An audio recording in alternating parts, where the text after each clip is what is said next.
செங்கோட்டையன் அவர்கள் வந்து பார்த்தோம் அப்படின்னா 1970 நினைக்கிறேன், அந்த நேரத்தில் அவர் திமுகவில் தான் இருக்காரு. அதுக்கப்புறமா எம்ஜிஆர் கட்சி ஆரம்பிச்சோடனே எம்ஜிஆர் கூட பயணம் பண்றாரு.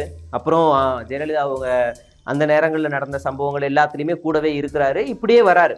இப்போ செங்கோட்டையனுடைய வளர்ச்சி, அவருடைய குரோத்தை பார்த்தோம் அப்படின்னா அது ஒரு ஆர்கானிக்காக இருக்கும். ஆனால் எடப்பாடி கே பழனிசாமி அவர்களுடைய குரோத்தை பார்த்தா அது ஆர்கானிக்காகவே இருக்காது, சறுக்குன்னு மேலே ஏறின மாதிரி இருக்கும். அந்த கதையெல்லாம் நமக்கு சுவாரஸ்யமாக இருக்கும் இந்த இதில். அப்போ இந்த சாப்டர் இங்கே ஒரு மாவட்ட செயலாளர் காலி பண்ணி எம்எல்ஏ போஸ்ட்லாம் வாங்குறாரு, ஜெயிக்கிறாரு, மறுபடியும் தோக்குறாரு. அம்மாவுக்கு வந்து கோபமாயிருது, நீ தோத்துட்டா ஜெயலலிதா அவர்களுக்கு பிடிக்காது, அந்த மாதிரியான இதெல்லாம் ஓடும். இப்போ இதெல்லாம் நடந்துக்கிட்டு இருக்கும்போது இங்கே ஜெயலலிதா அவர்களுடைய மறைவு வரைக்கும் வருவோம்.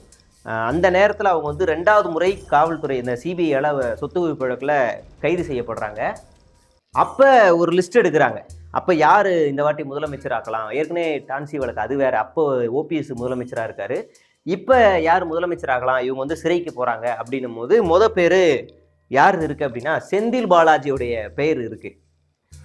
என்ன இது அப்படின்னோடனே இவர் பேர் எப்படி இருக்குன்னு எல்லாம் நம்ம ஆச்சரியமாக கேட்கலாம். உண்மைதான், ஏன்னா செந்தில் பாலாஜி அப்போது வந்து அதிமுகவில் இருக்கார், போக்குவரத்துறை அமைச்சராக இருக்கார். அவர் தான் பல திட்டங்கள்லாம் சைன் பண்ணுறாரு, ஐடியா கொடுக்குறாரு ஜெயலலிதா அவர்களுக்கு. மினி பஸ்ஸை ஊருக்குள்ளே விடலாம், அது நிறைய பேருக்கு உதவியாக இருக்கும் அப்படின்னு ஐடியா கொடுக்குறது. அதுக்கப்புறம் இந்த 10 ரூபா வாட்டர் பாட்டில் இருக்கு இல்லையா, பஸ் ஸ்டாண்டில் மட்டுமே வச்சு கொடுப்பாங்களா, அந்த ஐடியா எல்லாத்தையுமே செந்தில் பாலாஜி அவர் அமைச்சரவையில் இருக்கும்போது தான் ஜெயலலிதா அவர்களுக்கு ஐடியாவாக கொடுக்குறாரு. அப்போ செந்தில் பாலாஜியை காலி பண்ணி ஒரு கட்டத்துக்கு மேலே வெளியே அனுப்பிடுறாங்க, சசிகலா லாபிஸ் எல்லாம் சேர்ந்து. அப்போ செங்கோட்டையன் அவர்கள் வந்து உள்ளே இருக்கிறாங்க. செங்கோட்டையனை மீறி சசிகலாவுடைய லாபிக்குள்ளே எடப்பாடி பழனிசாமி நெருங்குறாரு. இப்போ அந்த ஐவர் அணி இருக்குது, ஐவர் அணிக்குள்ளே இவர் எடப்பாடி பழனிசாமி உள்ளே நுழையிறாரு குறுக்கு வழியில். டக்குன்னு மாவட்ட செயலாளர் காலி பண்ணி செங்கோட்டையனை தாண்டி சசிகலா லாபியை பிடிச்சி டக்குன்னு உள்ளே நுழைஞ்சிடுறாரு.